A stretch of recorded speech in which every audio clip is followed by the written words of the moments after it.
ভোটের আর মাত্র হাতে গোনা কয়েকটা দিন বাকি। জোর কদমে চলছে প্রচার। বৃহস্পতিবার ছেলে পবন সিং এর হয়ে ভোট প্রচারে ভাটপাড়ায় অর্জুন সিং। ভাটপাড়ার কাটাডাঙ্গা আইসক্রিম ফ্যাক্টরি থেকে শুরু করে রবীন্দ্রপল্লী পর্যন্ত জনসংযোগ করেন বিজেপি নেতা অর্জুন সিং। অর্জুন বলেন তিনি সংগঠনকে মজবুত করার কাজ করছেন। দলের একজন কর্মীর দায়িত্ব তিনি পালন করছেন, সেই জন্য কোথাও পদযাত্রা, কোথাও মিটিং করছেন। প্রচার মিছিল থেকে তিনি তৃণমূলকে কটাক্ষ করে বলেন, বিরোধীরা সবকিছুতেই বাধা দেবে। প্রধানমন্ত্রীকে গ্যাসের দাম বৃদ্ধিতে আক্রমণ করেছেন মুখ্যমন্ত্রী, কিন্তু এ রাজ্যে সব থেকে বেশি গ্যাসের সার্ভিসের ওপর কর চাপানো হয়েছে। পার্টি কর্মী হিসাবে একটা দায়িত্ব হয় প্রত্যেকটা বিধানসভা আমার উপস্থিতি রাখা।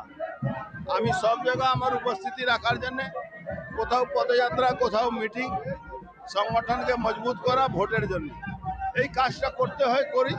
বিরোধীরা আপনার ছেলেকে গতবারও অনেক কিছু কাজ করতে দেয়নি। বিরোধীরা বিরোধী কথা বলবে, আমাদেরকে আমাদের কাজ করতে হবে। प्रधानमंत्री मोदी जी के विरुद्ध रोज ही तो गैस नहीं, अमुक नहीं बोले ममता बनर्जी। आज के যখন গ্যাসের সব থেকে বেশি service tax surcharge West Bengal সরকারের আছে, তো কি বলবে মমতা ব্যানার্জি? কথা মমতা ব্যানার্জি মিথ্যা কথা বলে, আর তার দল তো ছেড়ে দিই।